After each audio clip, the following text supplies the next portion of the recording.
I want to thank you guys for rocking with me. Let's see, I got 42 videos and 42 subscribers and 87 videos.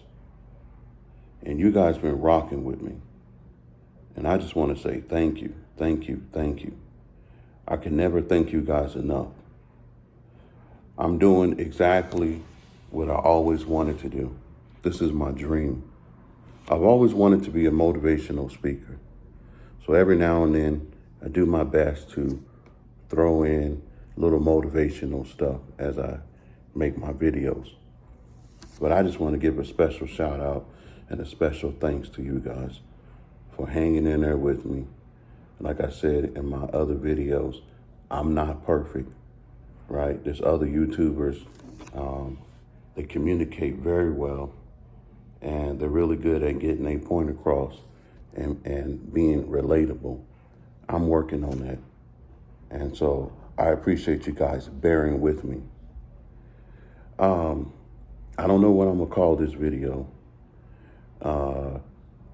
Maybe it's gonna be a rant, but I have to give thanks to God, thanks to my family, my mother, my father, my grandparents, and other people who have mentored me throughout my whole life, who have stuck it out with me through thick and thin. And if it wasn't for those folks that I just shouted out, I wouldn't be here today. But I do want to talk about life is rough.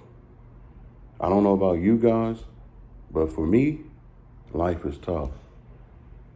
You know, every now and then I go back, I remember, first of all, when I was born, like I said in my other videos, and this is for my new subscribers and new viewers.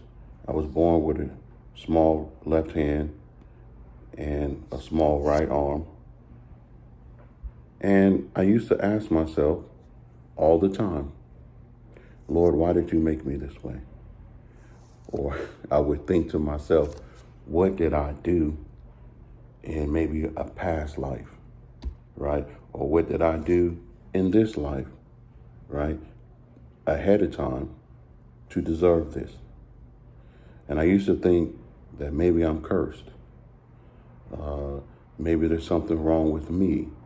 And I used to think about the rest of my life. How would the rest of my life be? And would my kids have this? And none of my kids, I got 4 boys, and none of them have this, thank God. Let's see, what else?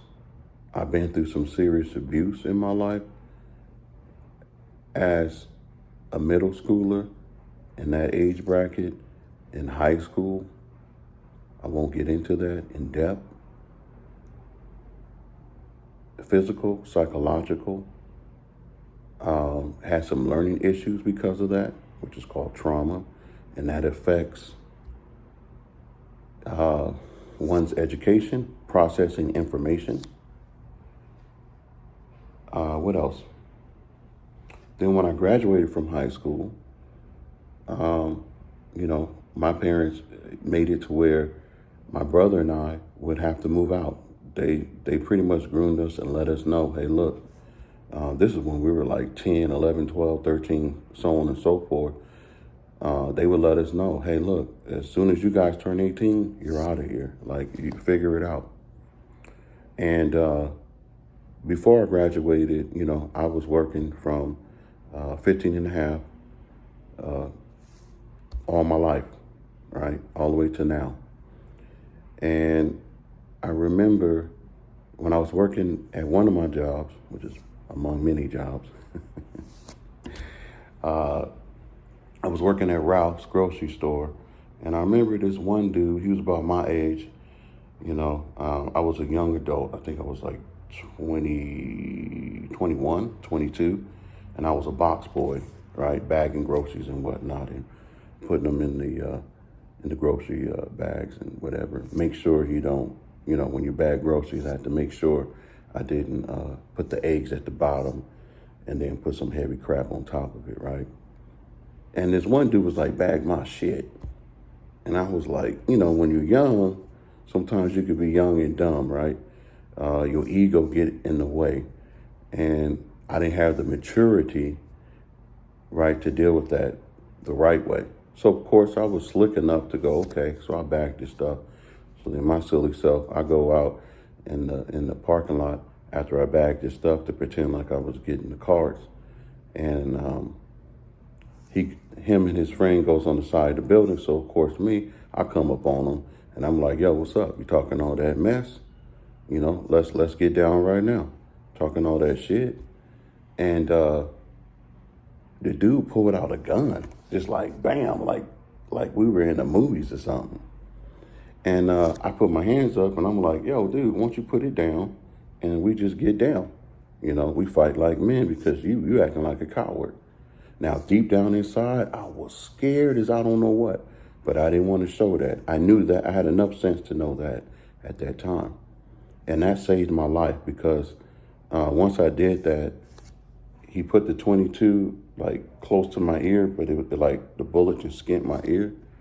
And next thing you know, he just took off and ran, him and his friend. So I could have lost my life there.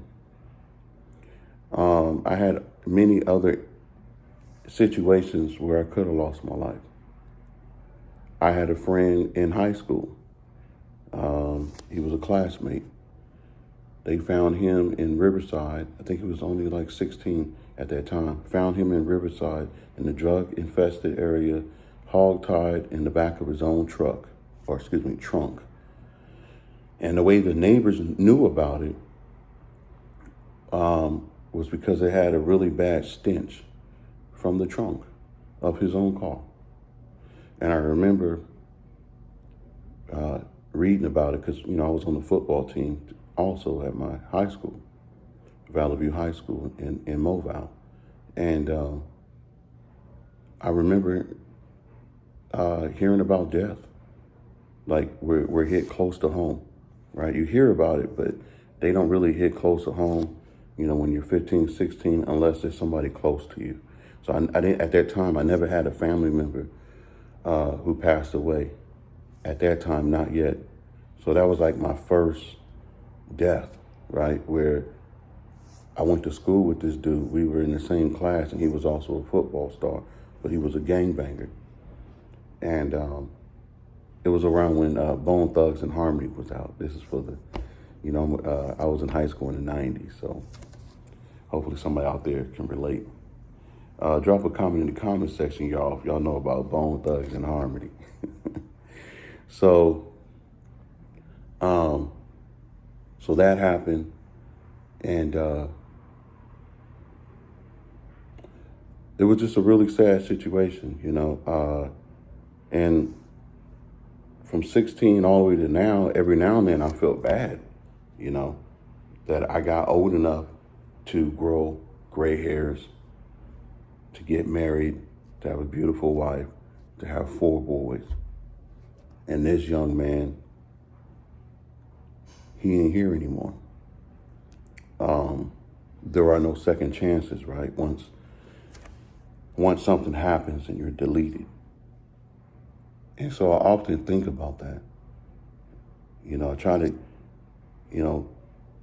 like I look in the mirror, and whenever I start feeling sad for myself or feeling bad for myself, that pity party, I look in the mirror, look at my hands, and sometimes it's like I tell myself, you're blessed, dude.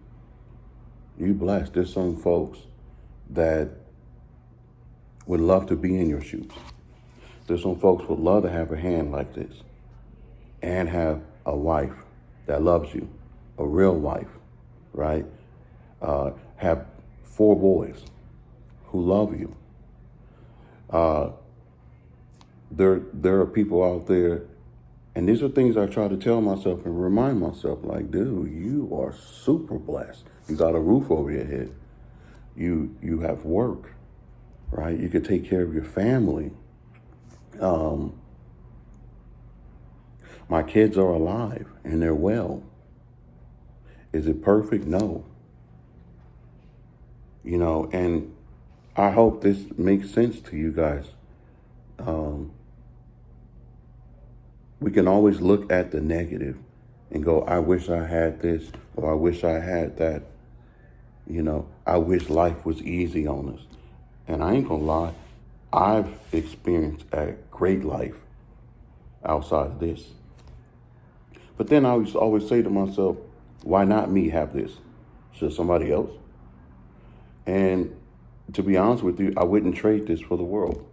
I wouldn't trade any of my hardships for the world. I've been homeless before. I slept on my friends' couches before. I slept in my car before. I know what it was and what it is to have a gym membership and take a shower at the gym or take a shower at a fast food restaurant like Burger King. That was a very humbling experience. And at the time, I felt sorry for myself. But now I can draw from it and draw strength, and I can draw wisdom from it, and I can draw encouragement. We live in America, right? Even though YouTube is, I believe it's worldwide, right? But speaking for Americans, right, they say this is the best country ever. And I believe it is. We have more things. We are so spoiled. It's pathetic. And every now and then I have to remind myself, there are thousands and thousands of people who would love to have what you have. And like the Bible says, troubles don't last always. Do your best to look on the brighter side, right? It's easy to look at all the negative stuff, but let's look at what we do have.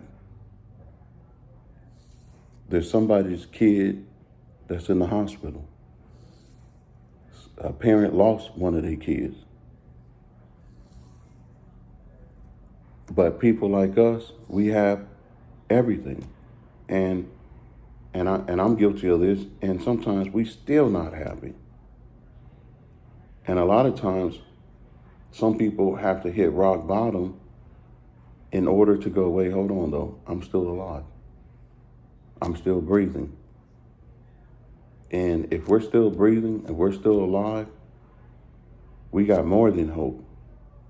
Because life is up and it's down, up and it's down. It's like the stock market. So it's best for us to have the mindset, no matter what happens in life, as long as I'm alive, it's a hell of a day. It's a good day. It's not a bad day. I hope I'm making sense.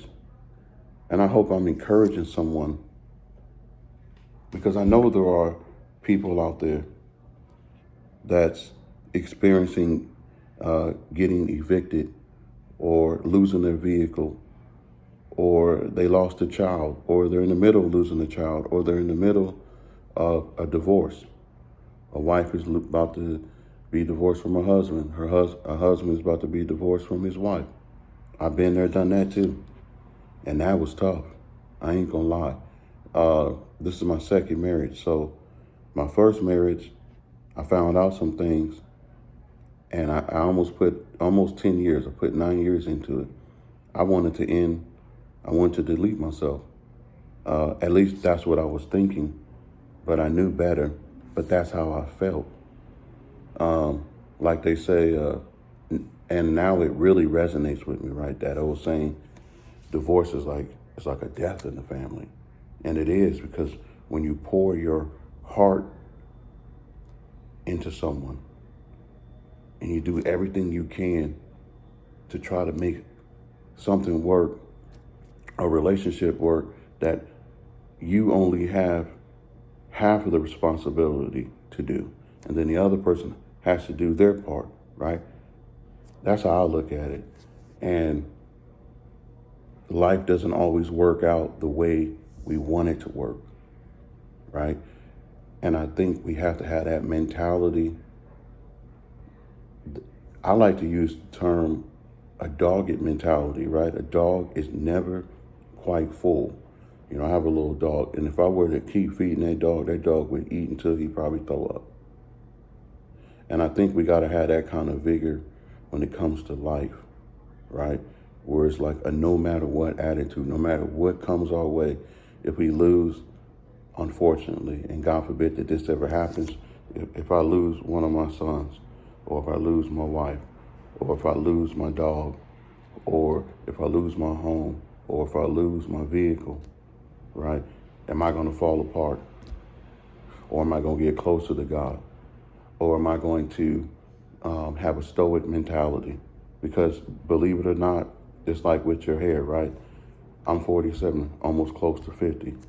I lost my hair right up in here, and I promise I'm bald, right up in here. If I let my hair grow out, it'll be looking like Ronald McDonald. Nah, I'm good, right? As you get older, you start losing your teeth. If you live long enough, like my dad would tell me, you know, I used to talk about how big his stomach was when I was a teenager, right? Because I had that perfect body, right? Like most teenagers, that 6-pack, you know, looking fresh and so clean. And I used to tell my dad, man, I ain't never gonna be like that. And he used to always say, yeah, son, just keep on living. I ain't understand that. I'm like, keep on living, what that mean? Yeah, keep on living. Keep on living, you know. I just want you guys to know that you're not alone. And whatever you guys are going through, whatever struggles you're going through, I'm here. Drop a comment in the comment section. Tell me what you're going through. I'm not saying that that I'm God, that I'm Jesus, that I can heal your situation. But I've been around the block a few times. I look at myself as a soldier, a warrior, right, of life. Because living in this world, you better be tough. You can't be weak.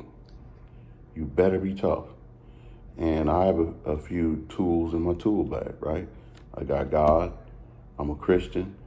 I study the Word. I'm not perfect. I do question a couple things in the Bible.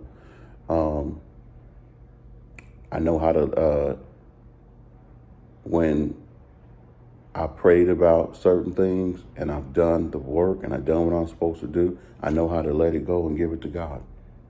Let God handle it. Because all I can do is do my best. So I just want to also prepare you guys, you know, and you guys probably are, some of y'all already know. You live long enough, you're going to lose some stuff. You're going to lose some stuff. And young people, when they start losing stuff, and I want to encourage the young folk, when y'all start losing stuff, don't give up. Don't throw in the towel. Don't think that this is going to be my life. Because as you get older, you'll realize life is seasonal, right? We got 4 seasons, right? And they all different seasons. And like I said, like the word says, troubles don't last always. So whatever you guys are going through, feel free to drop a comment in the comment section. I have no problem giving a word of encouragement. And if I can give a story or two to help, to motivate, and to keep you guys encouraged, because life is tough and life is rough, but we can get through it. Like they say, only the strong survive. This is Mike Chevalier, keeping it simple and precise.